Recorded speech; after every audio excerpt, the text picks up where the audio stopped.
asked me to do a little bit of summarizing something about the new concept. Actually, what I'm going to do is to go back to 1984, actually to lack of thought with biological patterns, and I'll tell you why. That's what I'd like to use this time for first, anyway, is to clarify the position on mental representations that I presented back in '84, because I see the position as being simple, obvious, in no way problematic, but I don't. Let me see, it's quite clear. I haven't managed to make that clear to many others. So, and it has slowly become buried. I think that position I think is quite a simple position. It's become buried, as I see it, needlessly complex literature. So I just want to pull the simplicity of that position out again. And I hope that maybe most of this time can be spent with discussion. So my purpose in language thought over biological categories was not, of course, to analyze the concept of representation. That's what a lot of philosophers are trying to do. Examples and counterexamples of the use of the word representation are far from the point. Like most other interesting terms, I think the term representation has a number of related uses. And exactly what ordinary language does or does not dignify with that term seems to me to have a little philosophy of science. So my purpose was to describe an important principle that I believe is involved in the perception, involved in the operation of central classes of cases of representation. For instance, I think it's involved in language, in something like maps, charts, and graphs, in thoughts, and as it turns out, also in many simpler things that are more usually called just signs or signals, same principles involved in all these. So I call things that operate by this principle, I'll hear say, I call them intentional icons. And I now see that I would probably have been better off with that, to use that term. Although it's rather inelegant terminology, instead of trying to join issue with contemporary controversies over what was being called representation at the time. There's a principle in accordance with which intentional icons operate, as I call them, is a key, I think, in the function of simple life processes. And this principle is very simple, I think, but very powerful. It's a very powerful engineering principle. The recognition of which I believe discharges the air of mystery that pervades much recent discovery of whether there is a deep deposit of the representations. Right, the simple principle is what icon, an intentional icon, I use that to designate. What makes such an icon be what I call an intentional icon is that this principle is utilized in a system that is designed, selected for or designed, to use it by natural selection, by learning, by cultural selection, or some analog of these. This is a part of LTOC that has often gotten buried, and that is by no means is natural selection. No, by no means do I think that natural selection is responsible for representation. All right, so the word intentional is used here to merge together that the function has a natural purpose, and that it accounts for the icon's intentionality in the philosopher that's about yourself. It accounts for the fact that the intentional icon has a correctness condition. It could succeed or fail in its capacity to fulfill its natural purpose. In the case of intentional icons, the engineering principle is exemplified, as it were, on purpose, other than accidentally. That's what makes it an intentional icon. So that is intentional really almost means sense of purpose of icon. All right, what then is this principle? And what sort of design problems can it solve? I consider a mechanism that is to produce not a set output, but an output that bears a set relation to some aspect of the distal environment. It is, for example, to produce a movement of the arm and hand, not say up, but in the direction of the thing to be picked up, wherever that is, in the direction, say, of one's body up. Its output, that is to be flexible. It is to depend on a certain aspect of the distal environment. Its output is to be determined as a function of that aspect of the environment. It's to be determined by weather, coffee booking. Its different possible outputs are to correspond systematically to different possible values of the relevant environmental aspect. That is, to different possible positions of the hub. Suppose that we have such a system. For any one actual instance of its operation, any one instance, a minute step-by-step causal explanation of how the system has produced its output could always be given. There's no reason to refer to any financial icons or anticipation, perfectly straightforward causal process. Any single instance of operation in a system that employs attentional icons has a brute causal explanation that makes no mention or reference to the employment of icons, representations, anything like that. So it is the controlled flexibility of the system that is accounted for by the use of intentional icons. Intentional icons do not help to explain single instances of the operation of a mechanism. They explain its versatility, how it manages to accomplish the same under diverse conditions. That is, reaching the coffee note about where it is. All right, before the computer age, my sister had a fully mechanical sewing machine that was capable not only of zigzag stitching or of hem stitching and so forth, but it was capable of making a few designs such as a flower or a duck. Those are made by inserting a suitable cam into the right place, and one could purchase different cams for making different designs. That was an element. The shape of the flower cam, of course, did not look like a button, nor did the rabbit cam look like a rabbit. But the machinery that was guided by the cam produced a design determined as a function of the shape of the cam, and that cam was the shape of the flower. And that design turned out to be the shape of the flower of the rabbit, but the cam was not that shape. That was determined. The domain of functional cam shapes, that is, one that would work, was isomorphic to the domain of producible designs. The mapping determined by the functioning mechanism was one-to-one in this case. Given the shape of the design, the shape of the cam was determined, but given the shape of the cam, the shape of the design was determined. Within the context of this machine, call the flower cam's shape a directed functional icon. What is an icon? It's an isomorphism. So it's a directed functional icon, just tells what to do. And call the finished flower design, looking backwards, you could call that a descriptive functional icon. If you look at that, presumably you could go back to see what the shape of the cam is. So, it would tell you.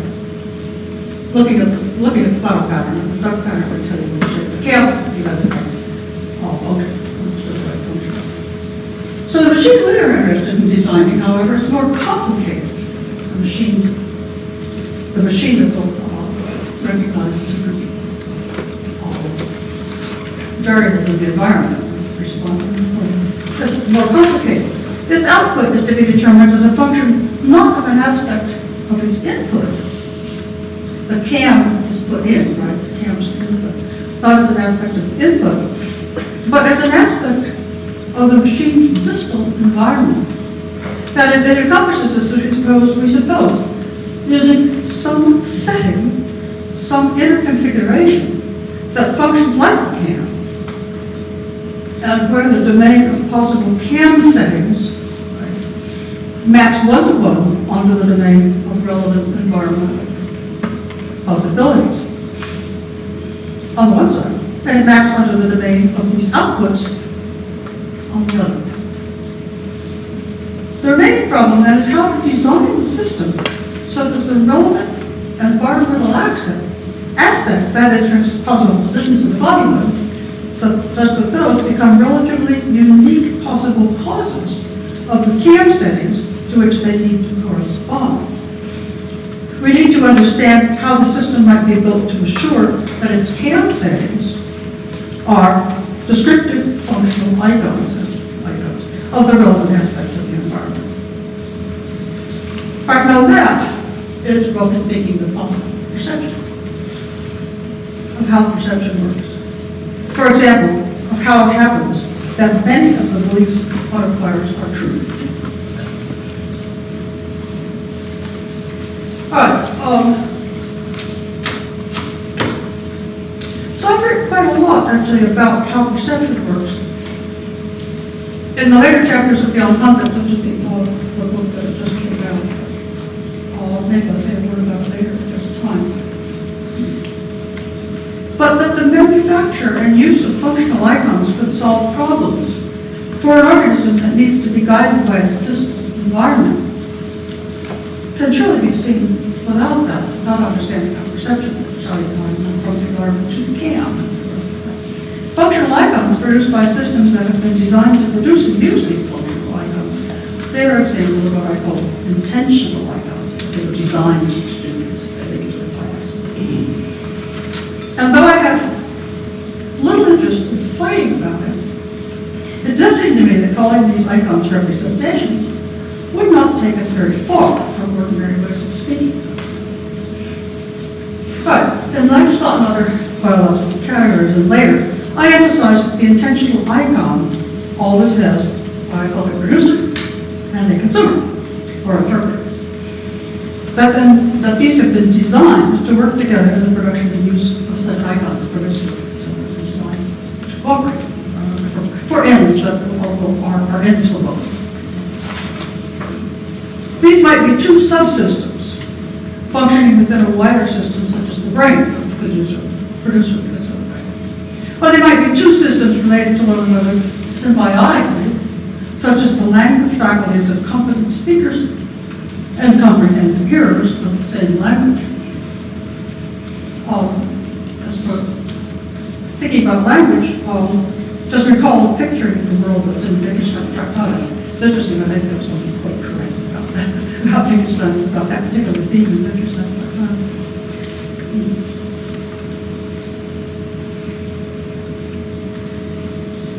All right, one system then is responsible for inserting a suitable cam, and the other is guided or controlled. So intentional icons then come in systems. The point of their use is adaptability to any of a range of situations. Similarly, the point of representation of a representational system, I think, is to allow any of many alternative possibilities to be expressed. So a representational system that can generate an infinite number of representations, each pair that is represented by the same rules of projection, is what has been traditionally called productive. I guess that's my Fuller's term. The productive system that actually can generate an infinite number of different icons. Intentional icon systems are not always productive, but they are always what we might call fruitful. That is, the rules that pair one intentional icon with its icons are the same as for others' icons in the same system. These rules generate numerous possible pairings, only some of which will, of course, become instantiated as the system actually operates. But the icons, the possible icons that compose an intentional icon system are, as such, significantly articulate. That is, each has a variant, each has an invariant, that is, some character or characters exemplified by all icons in the system, and at least one element that varies from icon to icon. Say, for the sewing machine cam, the invariant is its positioning within the machine, plus those minimal properties that are required for it to fit into the machine and complete any design at all. A variant, then, is the aspect of its shape that determines the shape of the design produced. If some aspect of the nervous system functions as an intentional icon helping to guide the hand to the coffee mug, say, it must have at least two variables. One for the position of the mug relative to the body, and one for the mug, say, rather than a glass of water or a banana or something else.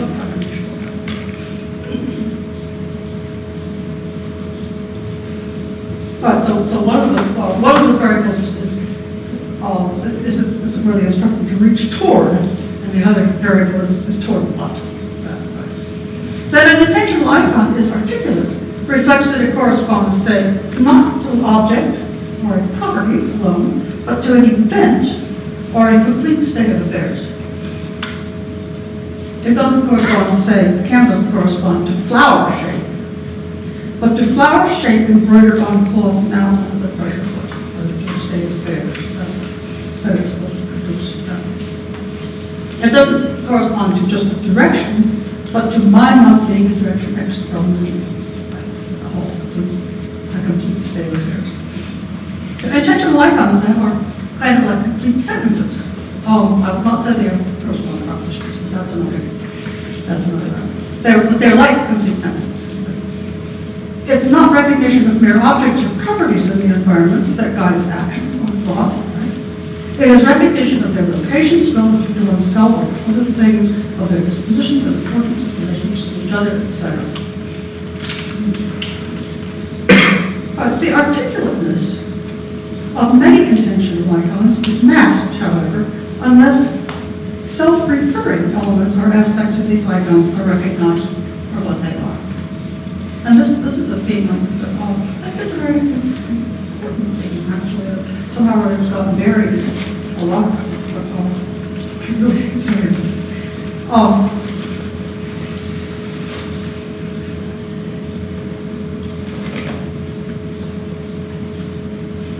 right, so the articulateness of many intentional icons is masked unless you recognize that there are some self-referring aspects of intentional icons. For example, the alarm call, say that the titmouse, the little bird, that the titbird makes, the little alarm call the titbird makes, is an intentional icon. But we might ask, how is it significantly articulated?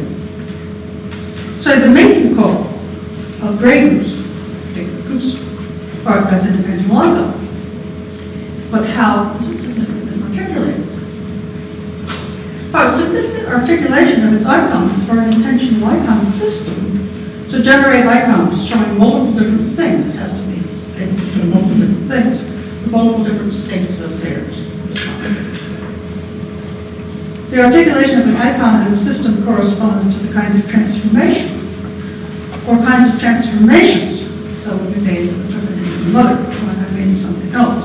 So change this aspect, change that aspect, and it would transform it into a different icon, say it's something different in the same system, but I'm going to say different possibilities. For instance, transforming certain aspects of the shape of the sewing machine can, right, would have this effect, certain aspects of the shape of the pattern that came out. Right? To discern the articulation of an alarm call, then, we need to ask what kind of transformation of kinds of transformation would change it into a call that said something else. The answer may not be easy to see, but I think once it is seen, it should be obvious. One would have to change its location, either its time or its place, or both. But if it's time and place, says something different. Such a danger, different place and time. Then it would icon titmouse danger at a different location. All right, the signal then is articulated into three aspects. One for danger, this is danger. One for the time of the danger. One for the place of the danger. Any of these can change.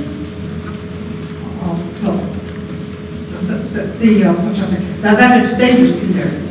That doesn't change. That's simple danger for the time of the place. Similarly, then, how do we change what the goose dance says? It's the mating dance. All right, change its time, of course. It's ready made a different reply, a change. But more radical, change the groups, or different groups, then the dance icons that are different groups. But these elements are hard to discern because they are self-referring. The time refers to itself, the place refers to itself, the goose refers to itself. These elements of the icons surprise us because we naturally assume that there must be a difference between an icon and what it stands for, or what icons, right? Now there is, of course, a difference. That the alarm call occurs at a different time and place is not the same state of affairs as that the titmouse state, is not the same, that the alarm call occurs at a certain time and place is not the same state of affairs as that something titmouse dangerous occurs at that time and place. So the representation does represent something different from itself, but one of its elements is self-referring. All right, that gray goose is presently thrusting his neck forward and back at a certain time is not the same state of affairs as that gray goose is ready to make. That's why one of the nerves is the other, not the other. There really is nothing mysterious about these self-referring elements. It's just that they're kind of hard to see. I'm giving other examples. 1 inch on a scale drawing can stand for 1 inch of the object you're supposed to make, the birdhouse. The red on the outside of a ink marker, they can stand for the red inside. The shape of the line on a map can stand for the shape of the road that it represents, right? So presumably the icons most directly derived during ordinary perception, as percepts, they show the time and the general location of the date, with the date and time of what they icon.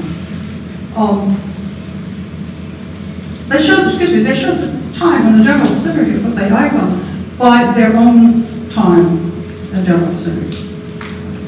They do not come later, say, with the date and time of what they icon, as the photographs from some modern cameras do, right? The date and time at which the perception represents is the date and time at which it ends, right? It represents itself. Because intentional icons may consist partly of self-signs of various kinds, they can be vanishingly simple. In Ladderstock and other biological categories, for example, I noted that adrenaline running in a person's bloodstream at a time is what I call an intentional icon. Technically, if you read more about it, that has both a directed and a restricted side.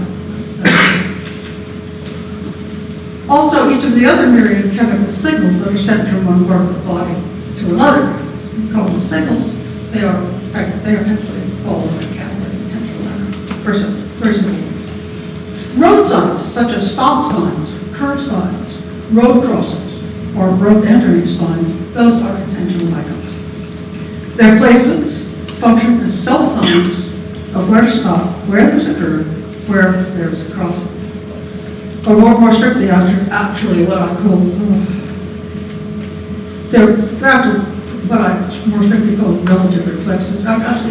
In Beyond Concepts, I discuss a number of different kinds of relations other than identity and simple naming, say, that can anchor an icon element to its reference. It's very similar to that. Not quite the same. But we might hesitate to call stop signs or adrenaline running in the bloodstream to call those representations. That's not perhaps the natural ordinary language way of speaking. We call them signals, signs. Neuroscientists, incidentally, do seem to be happy to use signal or representation for rejection. They don't notice that else the representations may be thought of, however, as being something much more complicated, often something quite mysterious, going over to do with mysteries of awareness or consciousness or something like that. That might be reason to stick with the term intentional icon instead of representation, because that in turn we own and we can control. But the principle applied over and over, and a very large network of cleverly meshed gears, say, may do things that would be unimaginable by examining only how a single gear works. And many kinds of things besides mental cams have structure of design that can be positioned to be causally responsible for translating an isomorph of itself to other things. All right, so that's what I call the engineering principle. I call it an engineering principle behind what I call representation. I call potential icons. I define them. That's what makes an intentional icon. But the details of the story that I've told so far has nothing to do with teleosemantics. Teleosemantics is the view for which LTMDC is probably best known. So I've described a simple mechanical principle that might be used to attune an organism to its environment, or alternatively, to control the behavior of something as unmysterious as a sewing machine, or as unmysterious but still perplexing as a 1940s Marchand 12-place electrical calculator. There's all rods and gears. I remember Father used to have one. I used to try to figure out how this was working. Incredible calculator. There's all rods and gears. So teleosematics, as that term has been used, doesn't concern the method of operation. It's supposed to concern how the evolutionary history of a representation is not determined its own. And that's roughly the idea of teleosematics. But people use that term. It wasn't my term, it's your term. Like a different kind of principle defines teleosematics as all right. There's a difference between a system, whatever it is, that does not or cannot produce a certain output, and a system that fails to produce that output. A system operates correctly when it operates as it was designed or intended to operate. A system can fail only if there is something it has been designed to do. Or in a secondary way, a system can fail to produce a certain output if it does not produce what some person intended to produce. But if the machine that fails in this manner was not designed to produce that object, it was, strictly speaking, the person who failed, right, in thinking that it would produce a certain output that it was not capable of. So that's not really a failure. But the machine that failed in the person. Better, what failed was the general cognitive faculties in the person that were employed in trying to figure out how to produce the desired output. Failure, this is another very important point that I can just go over very, very briefly. I think there's a tendency to think of failure of any biological device or failure of any cognitive device as being some kind of fault of the machine itself, kind of fault of the system itself. And that's a position I will fight very strongly. So we don't to say that the person's cognitive systems didn't turn out what they were designed to turn out. Right? It doesn't mean that these cognitive systems or faculties have malfunctioned. It didn't mean that they were not operating as designed. Cognitive faculties or abilities have been designed to preserve under certain circumstances. They have been preserved owing to their being reliable enough when working under those circumstances. So under other circumstances, they may fail for no fault of their own. I think it's extremely important to recognize that a huge amount of cognitive failure is simply that the environment is not supporting the cognition in the way that the environment did with that way of cognizing what was developed. That there are. Just the world fails. World fails. There we go. All right.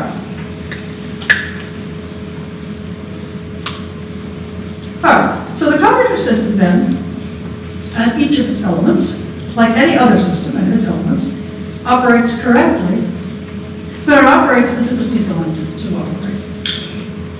It operates, that is, in the manner that produces effects that have been helping to account for its continued reproduction or maintenance. Alright, now this is very important. The selection occurs on many, many levels. It occurs on the genetic level, and something even before genes. It occurs on a hierarchy of levels above genetic. It occurs, for instance, in the immune system. That's where we're well known about by selection. Trial and error learning systems are an obvious case where gross external behaviors have been, those have been studied for very many years, that kind of selection system. The fine-tuning of motor skills through practice, which is obviously a form of trial and error, right? For selection. That's a result of selection. Current theories of neural growth and shaping that include forms of Darwinism, selectionism, heavy learning, to explain how neurons learn to arrange themselves are all relative selection systems. There's an investigation of how neural reward systems work in learning, planning, thinking, and deciding. Right? This is again a level of selection. And beyond concepts in the book that just came out, I proposed a model for what I call uniceptual development, which for me there is roughly equivalent to conceptual development. A model of conceptual development that is, I believe, strictly Darwinian.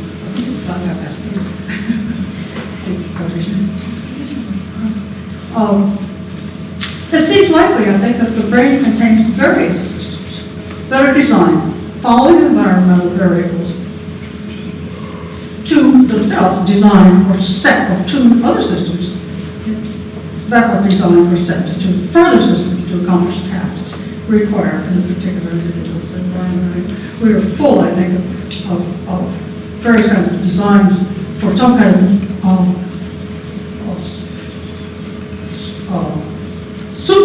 some kind of riding mechanism that itself would specify a selection.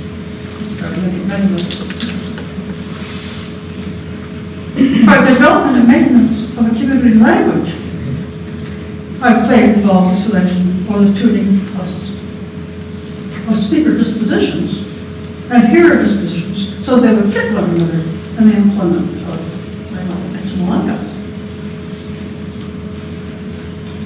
So those are all examples of design process in the embodiment language. So that's what kind of selections. Selections design.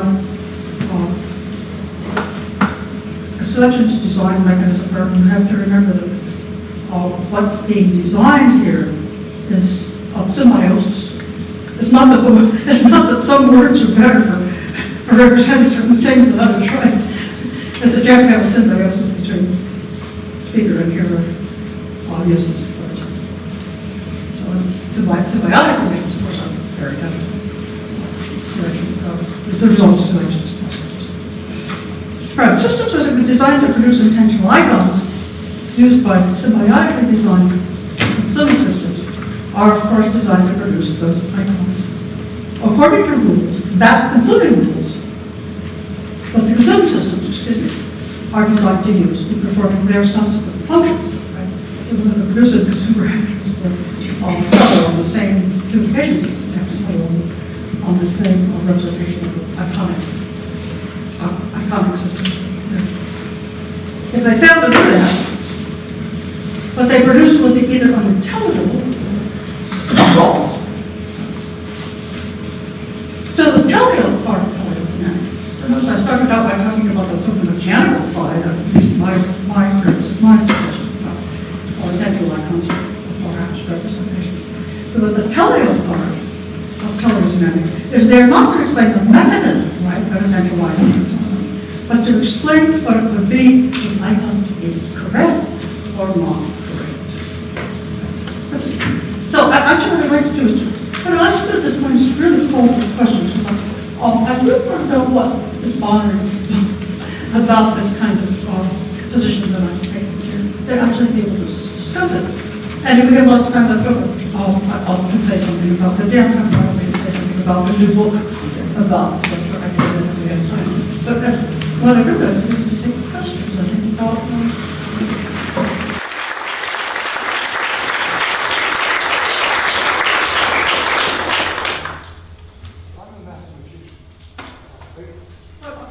I'm sorry. as a mathematician, Yeah. the evolution of representational and meaningful symbols Yeah. is a central issue to my language. I was wondering, There's a separate issue, sir? I was wondering, for your purposes, Yeah. how do you, or what are the major distinctions between icons, symbols, and images? Yeah, okay. So I'm using the word icon in very broad terms. I'm using it in this sense. If you have an intentional icon system, right, there will be a mapping from the world to the icon system. And one way to think of it this way, and that is that transformations of the icons are going to correspond systematically to transformations of the world. Now that could be symbols, could be map charts, could be anything you want. But, I mean, very roughly speaking, this is an isomorphism of some kind. But people define isomorphisms in terms of set theory. I'm talking about real relations. Right. Is a worry Yeah. about articulation for the very simple Yeah. cases that we were talking about, like warning calls and mating calls. Right. Suppose I'm a female lyrebird and I'm seeing a male lyrebird doing a courtship display. I don't have to learn from that display that it's that lyrebird that wants to have sex here and now. I already know that, because of the sort of location of me and the male lyrebird. Similarly, if I'm a magpie and I hear another magpie giving a warning call, I don't have to learn from the call that something important is happening here and now. I'm already here and now.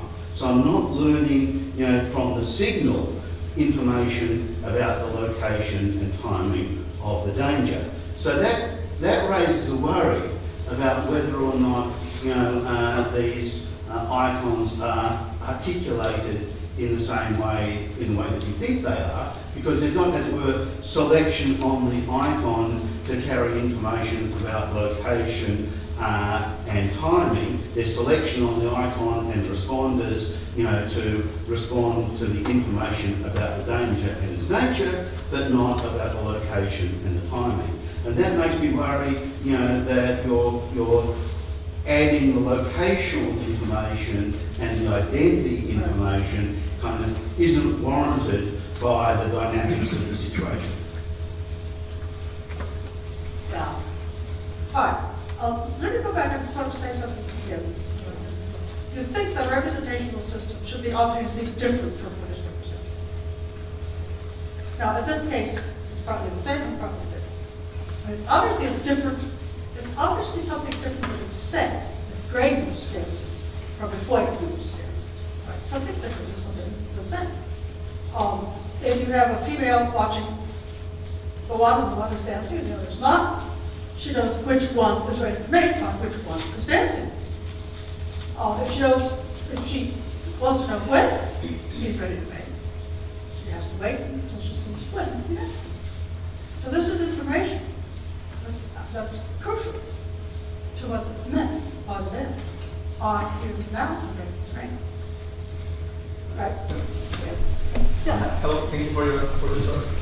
Yes, I have a question related to the idea of intentional icons. So, I guess if you're taking the Peirce tradition in terms of understand icons, so there's some kind of resemblance, structural resemblance, understood in terms of isomorphism or homomorphism. Or Yeah, it's something like isomorphism. yeah, my question, and always that I read this idea of structural resemblance or structural representations or icons, it's always used the metaphor of map readings, that we use we use structural representations as we use maps to deal with the environment.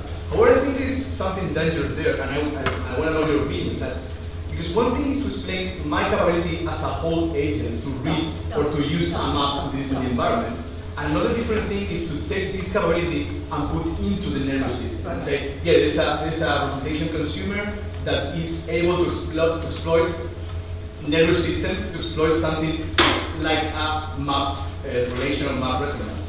And it seems to me that when we are doing that, and I guess it's because I don't understand the idea properly, is that we are committing some kind of fallacy. We are attributing intelligence to the nervous system. So we are saying that the nervous system does exactly the same that the whole system does. So I wanted to know how do you, so if I understood it correctly, how do you solve this problem, this theoretical problem? Yeah, good. All right. All right, let me first just go back briefly to the analogy with the system of gears. What one gear can do is pretty uninteresting. But by God, put them together, put them together, amazing things can happen. So you have to be able to consider that that's the background here. So one of the things that intentional icons do is to help produce other intentional icons. So inference is a case of action. So that's absolutely filled in from the start. One of the ways that a system uses its icons, like the world very often, to use them in connection with other icons of the world, to do things like inference. And eventually, perhaps, this will be the action. But actually, one of the points that I want to make very strongly in beyond concept, it's extremely important for humans of the formation of representation of the system, which represents a huge number of things we're never going to use. You shouldn't think simply in terms of output of action at all. But for humans, the output is a very complex representation of the system. Little parts of it sometimes here.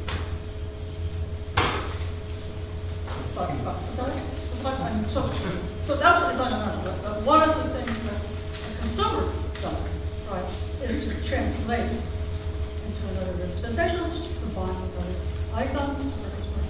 So those are all things which you can do. I want to ask you just a fairly general sort of question about your views of what we might call anti-representationalist views in the philosophy of mind and cognitive science. We go right back to the last 30, 35 years or so since the original sorts of publications in the early 80s from you.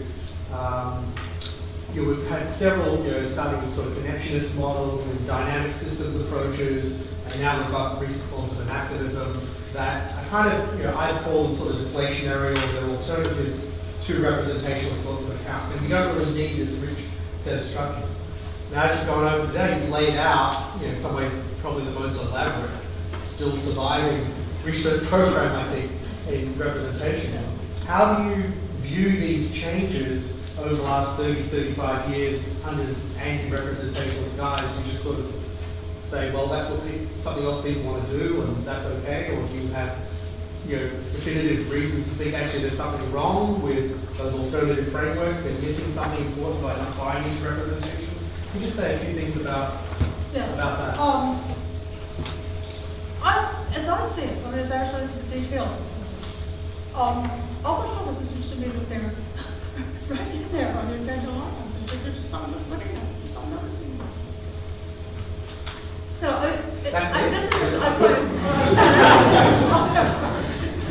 I start out by saying, look, you don't find representation, you'll find intentional icons by looking at a system, give an input, and there's an output. And how did the output come from the input?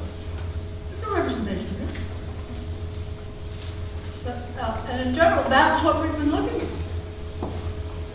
And that's simply not what representations are. They're in the flexibility. And in the way that the flexibility can be a useful flexibility, such that the output depends on something about the input, about an argument. It's a flexibility. Is it partly you think would be? Very, very often, also I suggested this. Many what I call intentional icons are extremely simple. It's really not towards history. It's technically the same principle. Just like a gear in reversing the piece right? That's just the case. People are assuming those things. But that's precisely a beautiful case. Simple case. General principle. But I think But to see it, you need to sort of step back and look at broader systems, bigger systems. Is this? You have to look at the system over time. Yeah, sure. and not, You have to obviously look, not you just have to systems look. inside the Exactly, organism. why the system is flexible, right? How it does what it does in the flexible. How it does manage to see. So they put, whatever environment, comes along. Give them the same results. It doesn't change the whole system, but if they have something different, same system, but we have lots of different.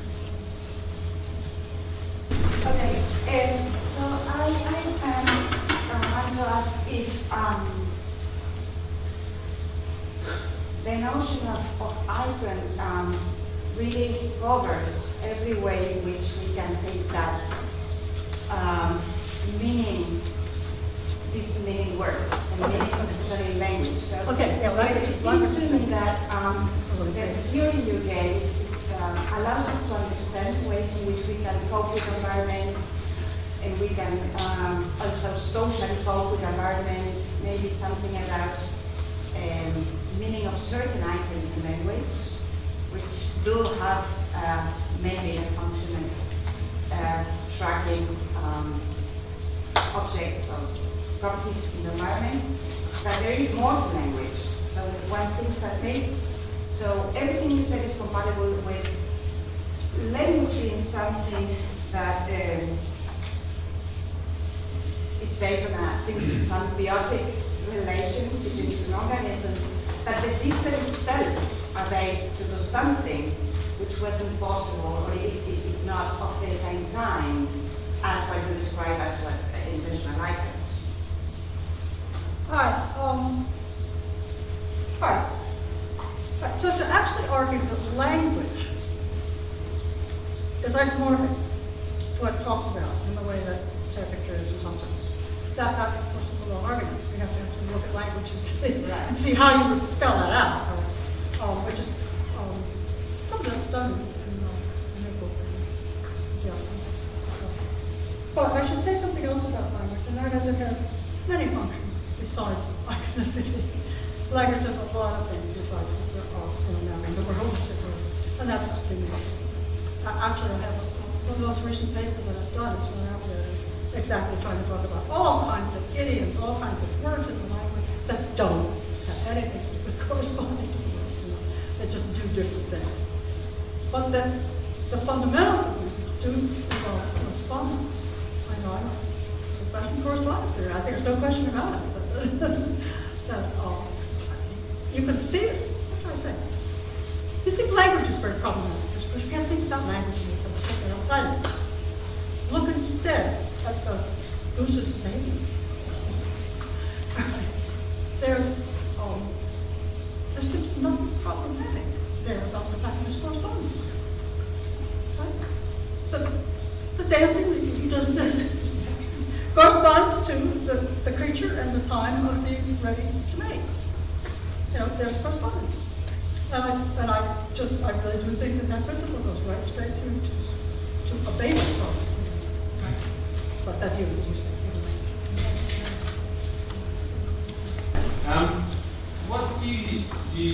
What's your response to people who might think that your sort of basic amount of representation is unconventional icon is too inclusive? That people class so many systems involved, nearly any sort of design system with more than one component has to interact with other parts. There'll always be the intermediary representation will cause a response, and there's always some external success condition. Say if I push the accelerator in my car and it drives the axle and makes the car go faster. But there's no representation. Why not? It seems to be under your account of the co-adapted system. Representation involves a very special kind of system, where you have a producer, a consumer, a mapping. Yep, so None of that is involved in the producer is the accelerator pedal going down, the intermediary is the speed of the drive shaft, and the output is the speed of the car along the road. So where's the representation? It would be the speed of the axle, because that varies from how far I push the accelerator, and there's a success condition of the car meeting the desire of the user of the car or something like that. And I know that it might not, the worry isn't that my concept of representation, that challenges some intuitive notion of representation I have. I'm not worried about that. I agree with that. Yeah. I'm just wondering, sort of, what's the consequence for the sort of the cognitive sciences and the representational theory of mind if representations are just this simple? All right. I think here's the problem. There are definitely two kinds of representations. There are representations of the cases, and there are representations which are directed. Right? And if you look at directed representations, I can see why you say that there's a sense in which the pushing the accelerator pedal, it tells at what time the car is accelerating. And you know, to map all that. That's fine. And in that case, it is designed. It's designed to do that. So you could say that's wrong. But I just don't know why you're not. As I said, the notion of a gear, extremely simple. Something like a lever, say, extremely simple. Extremely complicated. Interesting uses of that. So, yeah. So it's exactly. That's why I started out saying that there's nothing puzzling about I think, you know, about what's the base of the representation. Nothing puzzling at all. It's very easy to remember. It's an assumption. And it's necessary. It's hugely important. And an organism should be designed with that. That's, you know, it's a very important thing. So, right. And you should be able to tell the car to go and speed along. All right? That's, it seems that in your model is very diagonal, it's very simplified, it works very well, but when we discuss, you know, well, either an icon is going to completely succeed and be corrected or right? And I think that works in paradigms or in abstract cases, but in the real world, it seems to be when you go to organisms. When I look at, I find more than simply correct or incorrect, I find like a continuous spectrum of better or worse ways of reacting to an environment or maybe a mate or something like that, right? So that sometimes, quite often, there are mistakes, there are defective organisms that wants to adapt to it. So I wonder whether in trying to describe things as correct or incorrect, it may be just static, a way to describe the situation, to conceptualize it. And we might need something more dynamic that can capture this better, worse, full range of possibilities.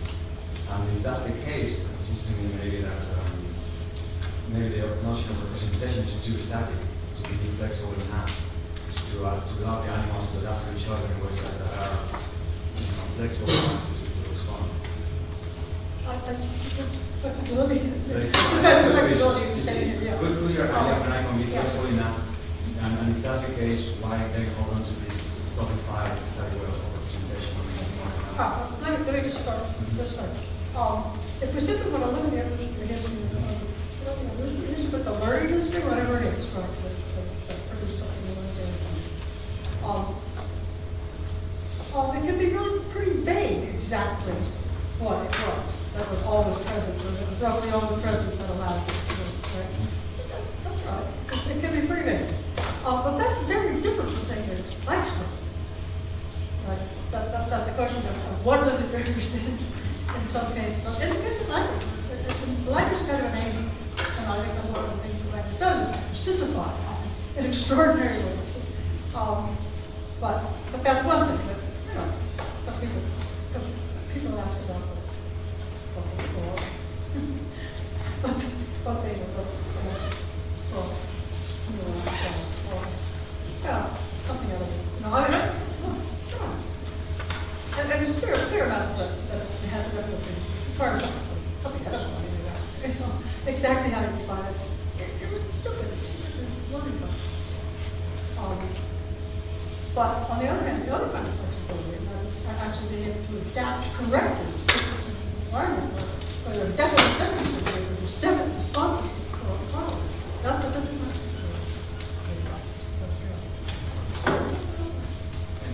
I was just wondering if you could say a few things about an aspect of cognition that is rarely talked about in this sort of realm, and that is affect or emotion, and how we're supposed to understand that in the model that you just proposed. Especially when you think of, I'm thinking more, in terms of thinking about things like success conditions at activity, whether or not you fail or succeed at some sort of problem present in the environment. That might have to do with your emotional disposition at the time. Thinking about something like, you can take a simple example of like a beat or abused dog that then has a more violent reactionary tendencies to someone approaching it, even though someone might be approaching it to try and help it. It might perceive that as a threat and attack, and that's not necessarily a good adaptive behavior. Or you can think of attention. If you're in a depressed mood, maybe you're not attending to the proper things in your environment, and that could lead to failure conditions in avoiding being hit by a car or something. We can think about how that affects our way of sort of navigating the world successfully and successfully adaptively. But I just wonder how you conceive of the role of affectivity and emotions on this cognitive system. Are they also icons? Or if not, what kind of, do you think of them as representations? And if so, I assume you think that they play some sort of inferentially mediated role in the way that we attend to and respond to icons in the world. If you could say a few thoughts on that, just because I wonder how that fits into this general picture. This is usually something that's rarely addressed. Yeah. Well, and I'm not sure I can address it either. Actually, it's really interesting. I think I started in as a philosopher. I was supposed to write a dissertation on attitudes. And this is where I am. I haven't really got back to them. Right. Yeah, exactly. The question of functions of our society is not something really that I have strong feelings about. I would say this though, and that is that there is maybe a problem about the line between the organism actually failing to function as it ought, and it can be very unclear what would be correct function. I think in certain cases, it's something strange about it. Why shouldn't it be unclear? That emotions were designed to work in a certain sort of way. What if we would be failing? These are questions of life not very clearly answerable. Answerable with the reason it's wrong. Does that make sense? But yeah, I mean, you're in a whole area. But this is very great interest to me, but I don't feel very confident. Okay. Could you tell us in what you think of as the scope of your project? Because it's a project which is very wide scope, it seems to me, but yet you're not interested in that. Oh, you mean in the new? Just in general. Oh, just the whole project? Yeah. What is the whole project about? What is the whole project? There's a sense in which the whole project, I guess, is laid out in the Beyond Concepts book that just came out in fall. And that is a very broad project. But that book actually starts out with ontology. It starts out talking about the structure of the world. Because I argue that, as a matter of fact, there couldn't be such a thing as thought and language if we had the right kind of structure. That we depend upon a certain structure of the world in order to have thought and language. And from that comes to understand the way, the structure of the world and how does the language fits on that is what would be the direct questions. Really.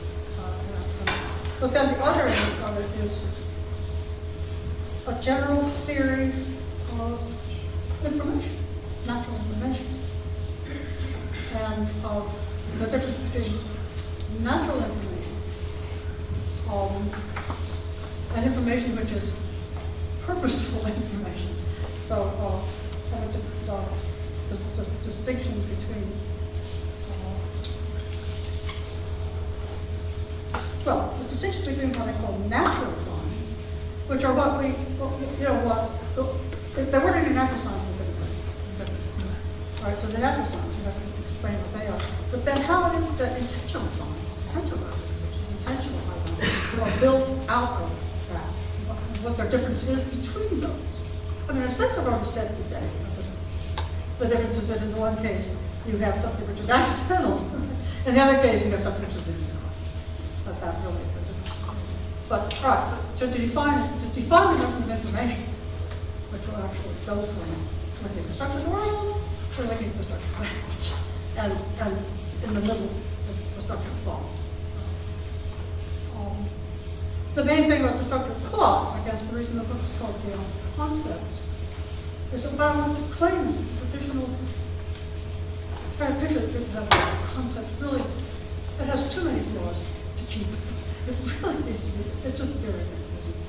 And what I've done here is to introduce another kind of term that has some of the functions from the concept, which I call the intercept. Claiming what I have claimed, because it's not so clear.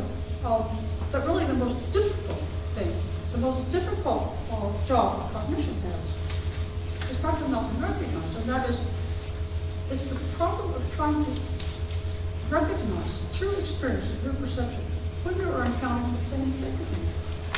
When the same thing hits your senses and dozens and dozens, you've got 5 senses, and God knows how many different ways that the same thing can hit those senses. It's a capacity to focus and recognize that, oh, this is the same thing again. So I can learn something about it. And there's no point in learning something about it if you can't recognize it again. But that's absolutely essential. And so there's a lot of discussion on how it works and what it is to re-identify what the actual is. Some of that is a little bit, but. So is that? Yeah. Where else would you like? She's actually good. So I'm still always trying to work this out. Where does exactly intentionality with an S? Oh, Okay, right. okay. I know you know that. Yeah, come up in your account. It doesn't play a role at all when we're talking about intentional icons. And so yes. Right. I believe that there's been a hopeless confusion between intentionality with a T and but they have nothing to do with each other, basically. That intentionality with an S is a result of how I speak in the language understood when it talks about representations. That has nothing to do with what basically representations are. Nothing. I think Jerry thought just dead wrong. He's not dead wrong. wrong about a lot of other things. Yes, sure. And in fact, he's dead. So intentionality with an S, my understanding, is a function of language. And it's very interesting, actually, given what I was talking about earlier today. And that is, I believe that Davidson was right when he said, believes that, so what comes after the that is simply a display, right? Now, what is that display doing in my terms? It's a self-representation. It represents itself. There is a piece of the sentence that is representing itself. All right, what is it representing about itself? Well, it might be representing all in a transparent way. That's one way the language works. Sometimes it represents in an opaque way. Sometimes it represents the actual words. John didn't know to talk about also the groundhogs or where actually what you're doing is showing not saying it's the representation I'm interested in, but you're saying it's the way the representation is expressed. That's an interest here. These are different ways of reading what's inside of that. That's just the way they look. That's the way they look. And nothing to do with representation. I like the answer. In terms of Kim's This is just an invitation to extend some of your remarks on the engineering principle. On the engineering principle. On the engineering Yeah, I mean, the paradigm cases that you describe are internal to the system with components which are co-adapted to one another. Kind of how smoothly do you think that extends to signals between systems, like signaling systems in animals? Because of course, there's a sense in which senders and receivers can be co-adapted to one another in interagent communication. It's not the same sense. It doesn't seem to be the same sense because they have different evolutionary interests. The signaling system is, sometimes kind of in effect evolutionary arms races, and so on and so forth. So kind of how would you extend your notion of kind of co-adapted, sort of send, receive, or produce consumer, concepts to these systems where there's conflict with evolutionary interest, and not just a single system where the conflict of interest doesn't really make sense in the sewing machine case. It doesn't really make sense in your adrenaline case, but it does make sense, in your goose case. It can make sense in warning call cases and stuff like that. So just wondering how you handle, that sort of difference in context as you move from within the agent to across agents. But we don't have a problem with cross agents, this is normal, well, this is ordinary people. When they, titmouse, here's another titmouse, and understands it's a danger signal and acts accordingly. That's not a problem. In presumably cases like that, there's no conflict of interest. Yeah. But when I, as a male goose, display to you, there may or may not be a conflict of interest. It depends how good a goose I am. It depends what your, what your other mating opportunities are, and so on and so forth. So in some of the cases, there's at least potential, conflicts of interest, and in some of them, of course, actual conflicts of interest. I'm a pretty lousy goose, and I'm trying to persuade you to mate with me. It's certainly not in your interest, to mate with me. So the notion, it's not that there's no evolutionary interaction between, your receiving my signals and me sending those signals. There's not quite a simple co-adapted producer-consumer. At least it doesn't seem to be. So I was just wondering what you thought, about those sorts of cases, which aren't pure conflict of interest cases, but nor are they pure conformity of interest cases. I mean, and lots of communication between agents in the natural world have this kind of mixed character. They're not pure cases of coordination, as the internal cases are pure cases of coordination, but they're not pure cases of coercion and deception either. So as I was just wondering how you extended your picture with those cases. Hi, I mean, the first that I would like to say, well, let's look at the actual history and let's see how common was for this or that to happen. And so, the question of what was before, what was its proper functions, kind of a matter of average overuses on deals. That's not necessarily all that fast. But another thing I want to say, and I think is very important, is I don't see any reason to draw a neat line around what's going to count as the content of the representation. The world didn't like that. And that's actually one of the points that I want to make about ontology. That's just not going around. Just kind of like, and in general, so in describing what is representation, or so we want something where every crazy case you can bring up, I can say, you cut the race, so that's going to be, Okay, so very good. But just to follow up slightly, I'd be happy with this too. Sure, see whether you're happy with, as well, what the sign means for the producer needn't be what the sign means for the consumer, because the success conditions for the consumer and for the producer might overlap, but they're not identical. Of course, what I've thought as being typical content of something is what we sometimes has been in the past for age of those which I take to be, Sometimes so if that's not so if, I guess it was in a specific case. Well, I think making calls are often like that, because your filtering mechanism is under different selection mechanism than my sending mechanism. If I'm a goose, it's essentially always in my interest to get you to agree, and that's been proved through the whole evolutionary history of my goose behaviour.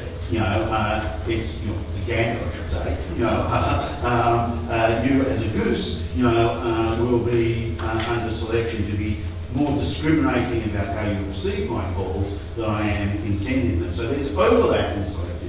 It's not a case of pure conflict of interest. It is not a case where, on average, what's good for you is what's good for me. There's a variance between what's average and good for you versus what's good for me. And so I don't see anything terrible about you wanting to say, the function for you in responding isn't identical to the function for me in sending. I don't see anything terrible about saying that. I was just wondering whether that is what you want to say. Yeah. I guess I'd really like to say that the sensible place to locate funding, to think about it, really is in the overlap. Is in the cases where whatever it was good for the part of what happened was good for the producer, and that same part was think about the direction.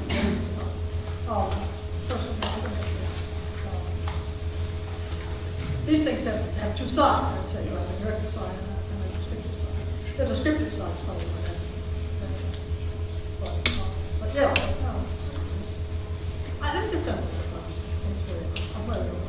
But it's a just a way to define terms so it's easy to think about. Does that make sense? It's fine. That's not very true, which is not how to talk.